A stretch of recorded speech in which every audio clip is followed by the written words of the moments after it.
আসলে এটা ছাত্র রাজনীতির ইতিহাসের জন্য একটা লজ্জাজনক দিন। আপনি যদি দেখেন বিগত 5 আগস্ট পরবর্তী সময়ে বাংলাদেশের যে রাজনৈতিক পরিবেশটা যেই প্রক্রিয়ায় এগিয়ে ছিল বা সহনশীলতার জায়গা বা গুণগত পরিবর্তনের যেই আকাঙ্ক্ষা ছিল সাধারণ ছাত্রছাত্রীদের মধ্যে, সেটার কিন্তু প্রতিফলন গত 1.5-2 বছরে ছিল কিছুটা। গতকালকে কিন্তু সেটা একেবারেই নষ্ট হয়ে গিয়েছে। আপনি শুধু বিগত সময় না, ছাত্র রাজনীতির ইতিহাসে মনে হয় না কখনো দেয়াল লিখন বা বিশেষ একটা শব্দ লেখার কারণে কোনো ছাত্র সংগঠনের উপরে এইভাবে আক্রমণ হয়।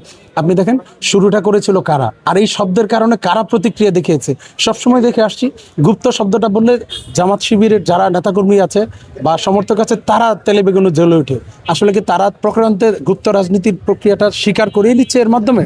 যদি না হয় তাহলে তারা কেন প্রতিক্রিয়া দেখালো? তারা কেন ছাত্রদলের উপর প্রথমে হামলা করলো? এবং তাদের কিন্তু অনেক নেতাকর্মী কিন্তু প্রকাশ্যে ফেসবুকে পোস্ট দিয়ে তারা তাদের উচ্ছ্বাস দেখিয়েছে যে ছাত্র শিবির ছাত্রদলকে পিটিয়ে ধাওয়া দিয়ে ক্যাম্পাস থেকে বের করে দিয়েছে। আপনি দেখেন ইট মারলে পাটকেল খেতে হয়। তখন কিন্তু প্রতিক্রিয়া হিসেবে ছাত্রদল সুসংগঠিত হয়ে কিন্তু পাল্টা প্রতিরোধ করেছে, যার ফলশ্রুতিতে কিন্তু এই রক্তক্ষয়ী সংঘর্ষ হলো। এখন সেটা কি আসলে কাম্য ছিল আমাদের কারো?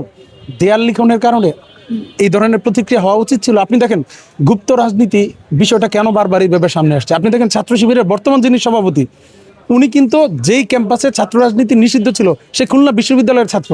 তাহলে নিষিদ্ধ যেখানে ছাত্র রাজনীতি সেইখানে উনি কোন প্রক্রিয়া আসলে শিবিরের সভাপতি পর্যন্ত উঠে আসছে?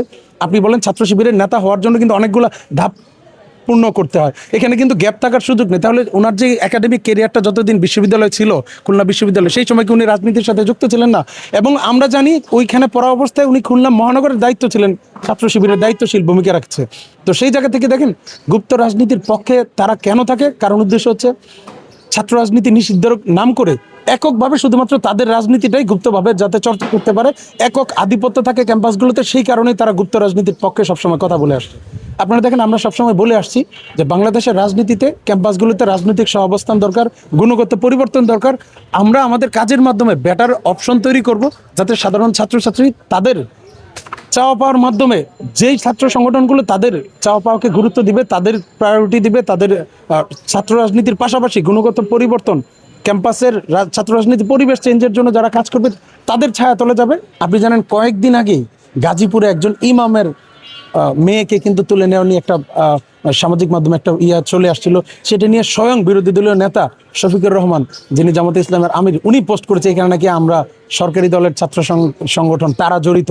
কিন্তু পরবর্তীতে জানা গেল যে ওই মেয়েটা যে ছেলের সাথে কোর্ট ম্যারেজ করেছে সেই ছেলের সাথে কিন্তু 2 দিন আগেই কথা ছিল, তাদের বিয়ে হয়েছে, তাকে জোরপূর্বক আটক করে রাখা হচ্ছে। সে তার ওয়াইফকে, হ্যাঁ, যেই প্রক্রিয়ায় নিয়ে যাওয়া হয়েছে সেটা নিয়ে আমরা প্রশ্ন তুলতে পারি, সেটা অনুযায়ী ফৌজদারি কার্যবিধি অনুযায়ী যে অ্যাকশন নেওয়া উচিত সেটা করা উচিত বা করবে আইন শৃঙ্খলা বাহিনী, কিন্তু সেটার দায় কিন্তু ক্ষমতাসীন দল বা আমাদের ছাত্র সংগঠন, বিশেষ করে ছাত্র দলের উপর দায় দিয়ে দেওয়া হয়েছিল। ছাত্র শিবিরের এবং জামাত ইসলামের নেতাকর্মীরা অতীতে সবসময় এটা হয়ে গিয়েছে এবং করে আসছে, দায় দেওয়ার একটা প্রবণতা তাদের মধ্যে সবসময়। গতকালকে কিন্তু ছাত্র শিবিরের যিনি সভাপতি উনি নিচে পোস্ট করেছে যে ওয়াসিমের পাশের যে ছেলেটি তার উপর আক্রমণ হয়েছে, তার পরিচয় দিয়েছে একটা ওয়ার্ড শিবিরের সভাপতি।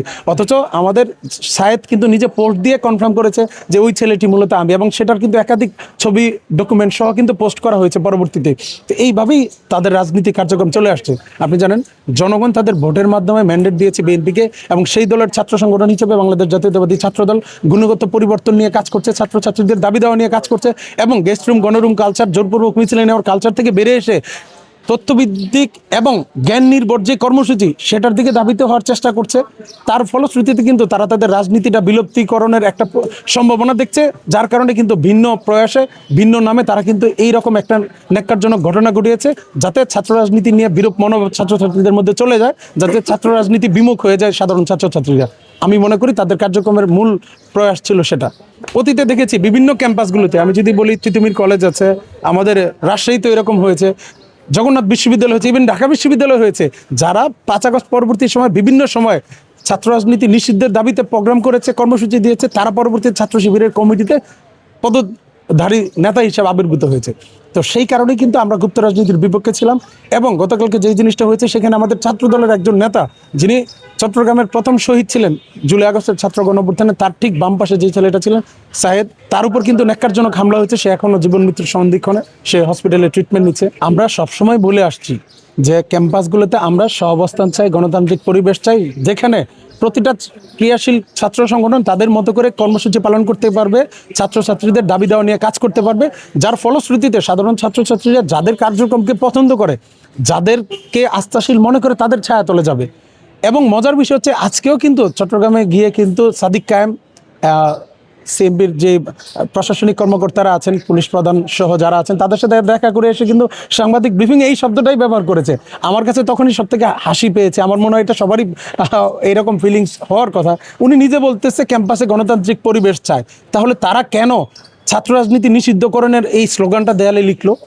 যদি গণতান্ত্রিক পরিবেশ চায় তাহলে তো ছাত্র রাজনীতি নিষিদ্ধকরণের এই শব্দটা বা এই স্লোগানটা দেয়ালে থাকতো না। গতকালকে সাদ্দাম হোসেন বলল যে এটা নাকি গণতান্ত্রিক ভাষা, যে ছাত্র রাজনীতি নিষিদ্ধকরণ এই শব্দটা নাকি গণতান্ত্রিক ভাষা।